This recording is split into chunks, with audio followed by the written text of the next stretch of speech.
Satang Prasanga.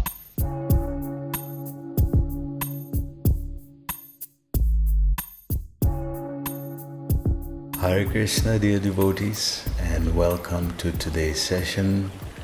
I pray that all is well with you and your families at this time. So we've come to the end of the series of motivation or empowerment during difficult times, and today is the last summary filter that we're going to go through. And tomorrow we're starting something very exciting, so don't miss out. Please follow and come through tomorrow and see. We're starting a new series tomorrow, very, very beautiful, a little more light-hearted and a little more jovial, and also seriousness there, Vedic philosophy, and also with Srila Prabhupada. So just a little advert, don't miss out. So today we're moving on to the last filter, which is a summary of two. So the last filter is based on time. When is the right time to act, and when is the right time to wait? So these two questions will always perplex us. So in essence, with all that we've learned so far, we have to take some action. So when is that time when we're going to act for Krishna, or inaction, where we're going to just remain the way we are and continue with life as it's going on? So these are both of these are decisions. You've decided to act for Krishna, and you've also decided not to act. So both are decisions, and both have different results. So let's move on. So today's one is time, and it reads as follows. Ask, have I already given Krishna time enough to answer, to work his plan? Have we given enough time? Because we've consulted with senior devotees, with guru, with friends, we've read through scripture, we've listened inside, we've listened outside, we've tried to put all this information together, and now we have to decide. How do we decide now? Do we have enough information? Do we have enough experiences where we can say, okay, I think I'm going to trust Krishna and act, or I think maybe this is a little beyond me, and I'm deciding not to trust Krishna and remain where I am. And both of these are decisions. It goes on to say,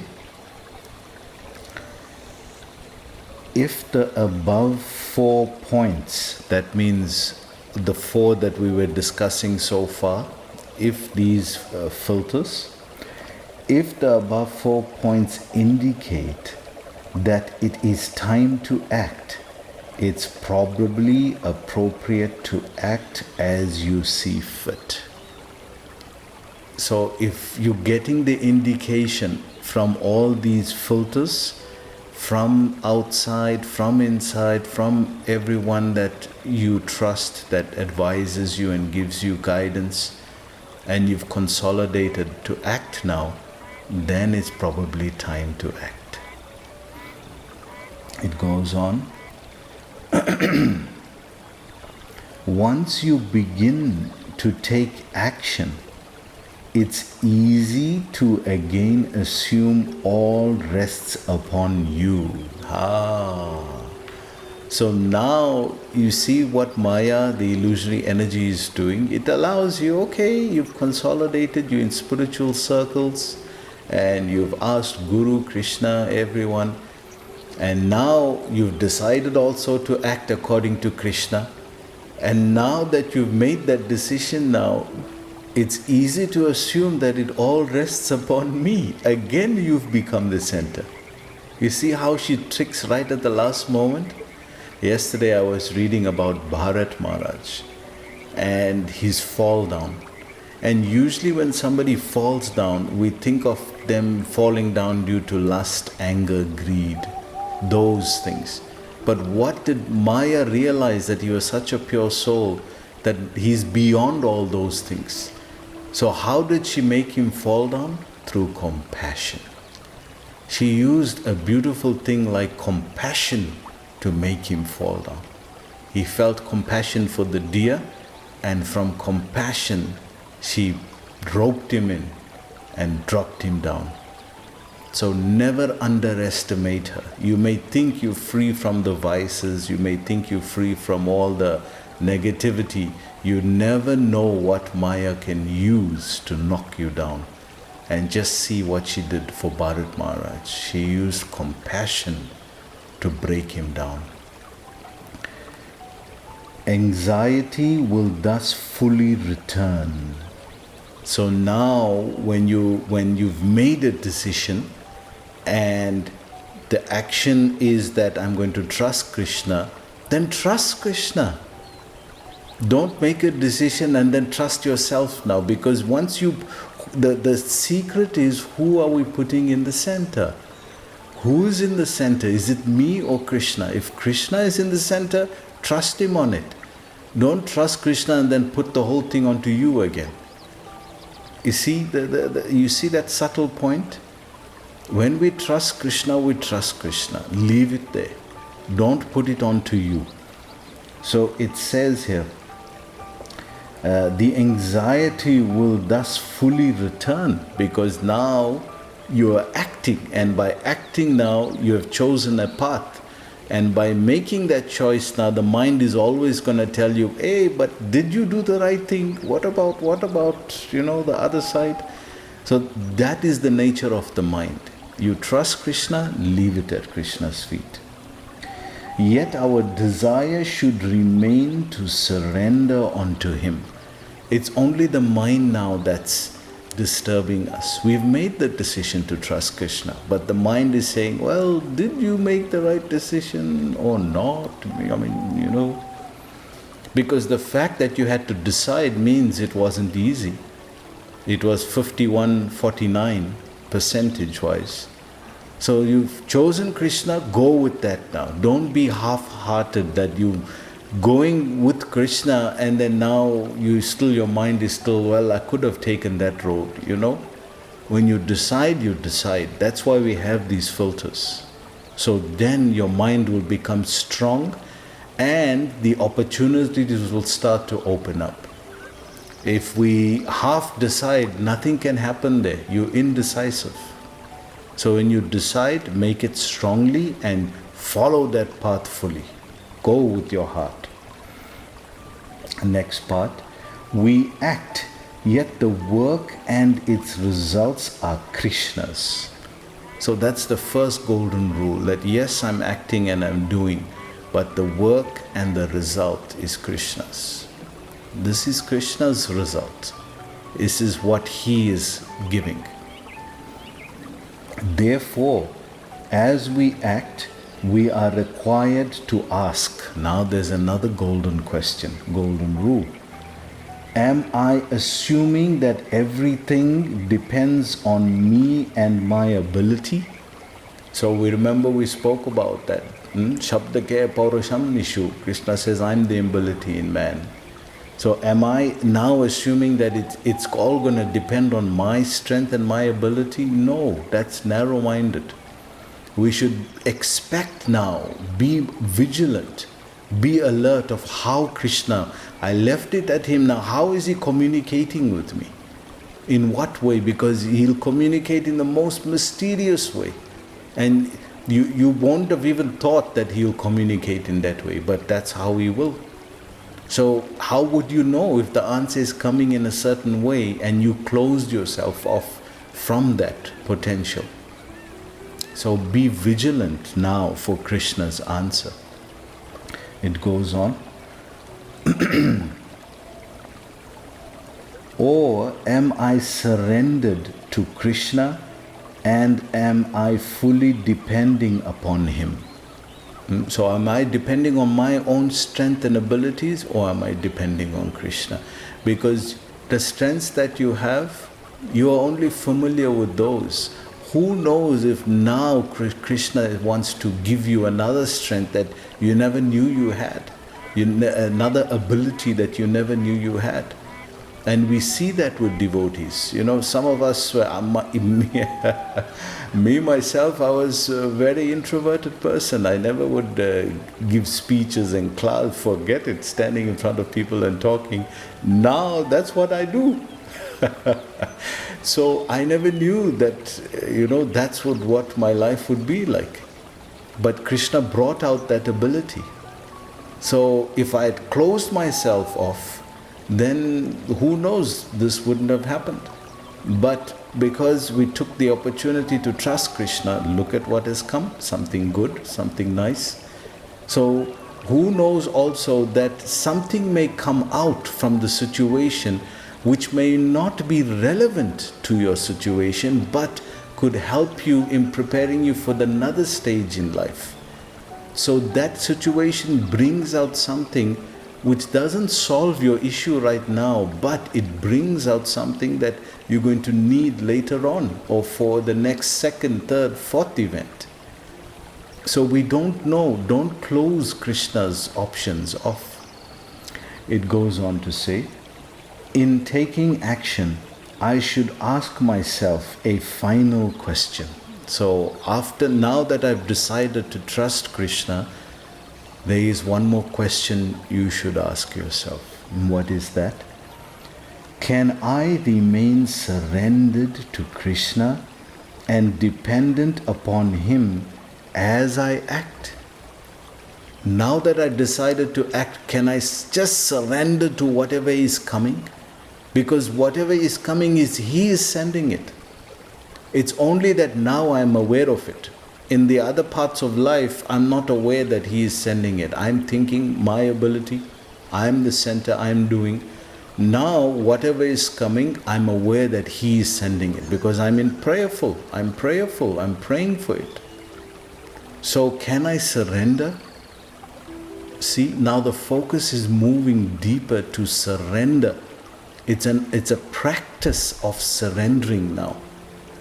And that is a skill that's not going to help us, not only going to help us in this current problem that we're having, but it's going to help us transcend birth and death, this whole life. Once we learn the art of surrendering to Krishna in trust, that is the final test. But how will you learn to surrender there if you haven't practiced here? So these small events then become practicing sessions for that moment of surrender. You're learning how to surrender to Krishna. Can you see how this impediment is becoming actually your best friend? Am I ready to allow Krishna his time and ways for things to reach their conclusion? So now that I've left it to Krishna, what is the next virtue? Patience. Now I have to be patient to wait to see what He's going to do. It's His turn now. I've done my part as His devotee, now He does His part.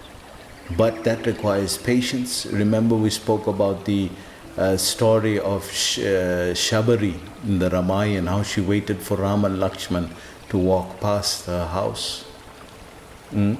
So now it's based on patience. It goes on to say, if the answer is no, what if I refuse to trust Krishna? I answered no. Then let's see. If the answer is no, perhaps you should reconsider your course of action. If the answer is yes, that is yet another indication that your moving ahead is correct.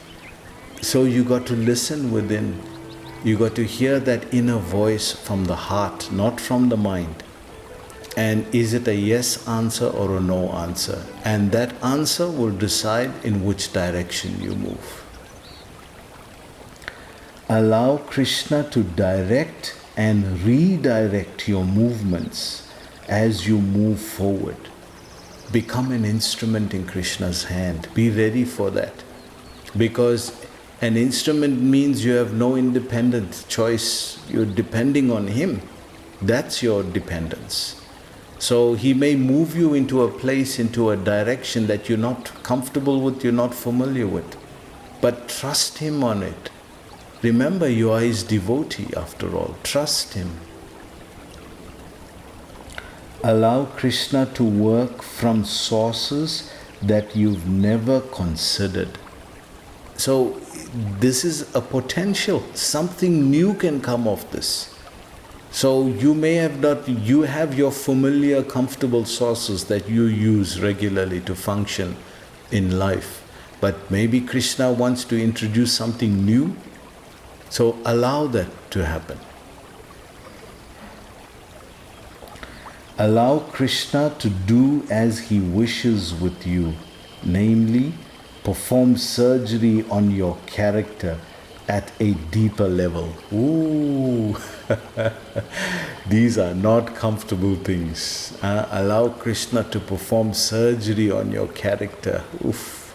So now is even working on our character, is even working on us on the deepest level of who we are, our personality. That construct that we take so for granted that we are, our personality. But remember, we've gained our personality from society. We learned what is the norm, what is appropriate, and we've developed our own identity through that. So now Krishna is saying, no, that's also, I'm going to work on that. And He performs surgery on our character. That's beautiful, but painful, huh? Very difficult. Trust Krishna in your actions as you did in your inaction. Just like you trusted Him when you made your decision, you also trust Him when you wait. Action is decision, inaction is waiting. Both trust Krishna in that. If it's not clear, the answer is not coming, it means you wait. You have to wait. We are trying to achieve an active dependence on Krishna in our lives. And all of this is meant for this one moment, that we are actually developing a skill set to actively depend on Krishna in our lives. And that is the essence of everything we've discussed in the past 50 sessions. To always remember Krishna and never forget Him. Always depend on Him, never forget Him. So thank you very much. It's been a great journey. It's actually been surgical almost, the way we've analyzed in the last 4 filters. But this is what we need. We need to know this in order to deal with these difficulties of life. So I hope you enjoyed what we've presented in this series of empowerment. Tomorrow we have a new series starting. Please don't miss out, and please share it with friends and family that may require this help. So we'll look forward to seeing you tomorrow. Hare Krishna, everyone. Hare Krishna, and thank you. Vancha kalpatarubhyascha kripasindhivyo cha patiknam pavanebhyo vaishnavibhyo.